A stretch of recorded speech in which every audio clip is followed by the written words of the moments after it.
ઓસ્ટ્રેલિયામાં 55 વર્ષ બાદ જહાજનો કાટમાળ મળ્યો।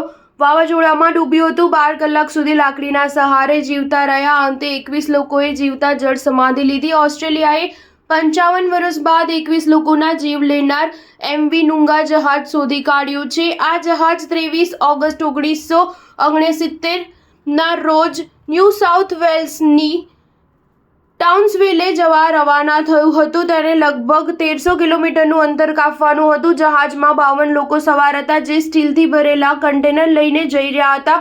25 ઓગસ્ટ સુધીમાં તે ખતરનાક તોફાનનો સામનો કરતી વખતે 315 કિલોમીટરનું અંતર કાપ્યું હતું। તેની ઝડપ 110 કિલોમીટર પ્રતિ કલાકથી વધુ હતી, જેને જહાજ સંભાળી ન શક્યું અને તે ડૂબી ગયું। ઓસ્ટ્રેલિયન સૈન્યએ જહાજ ડૂબી ગયા પછી ઇતિહાસમાં સૌથી મોટી દરિયાઈ શોધ હાથ ધરી હતી। સેના એરક્રાફ્ટ, હેલિકોપ્ટર અને જહાજો સાથે MV નુંગાની શોધ માટે નીકળી હતી। થોડા જ કલાકોમાં જહાજ મળી આવ્યું અને 5 ક્રૂ મેમ્બર સહિત 26 લોકોને બચાવી લેવાયા।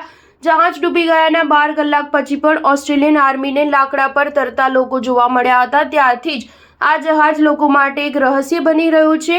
ગયા મહિને Commonwealth scientific and industrial research ઓર્ગેનાઇઝેશનના વૈજ્ઞાનિકોએ જહાજને શોધવા માટે શોધ શરૂ કરી હતી। આ માટે હાઈટેક શિપને લોકેશન પર મોકલવામાં આવ્યું હતું। વૈજ્ઞાનિકોના જણાવ્યા અનુસાર તેમને જમીનની સપાટીથી 170 મીટર નીચે જહાજનો કાટમાળ મળ્યો છે। આ જહાજની ડિઝાઇન અને આકાર MV નુંગા જહાજ સાથે મેળ ખાય છે, જે મોટા ભાગે અકબંધ છે। હવે સિડની પ્રોજેક્ટ હેઠળ જહાજની તપાસ કરવામાં આવશે।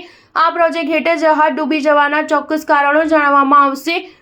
CSIROએ કહ્યું કે આજે પણ એ દુર્ઘટનાની યાદ લોકોમાં તાજી છે। અમે આશા રાખીએ છીએ કે જહાજની શોધથી તે લોકોને રાહત મળશે જેમણે તેમના પ્રિયજનોને ગુમાવ્યા છે। સ્ટાર ન્યૂઝ 7 હંમેશા સચ્ચાઈની સાથે।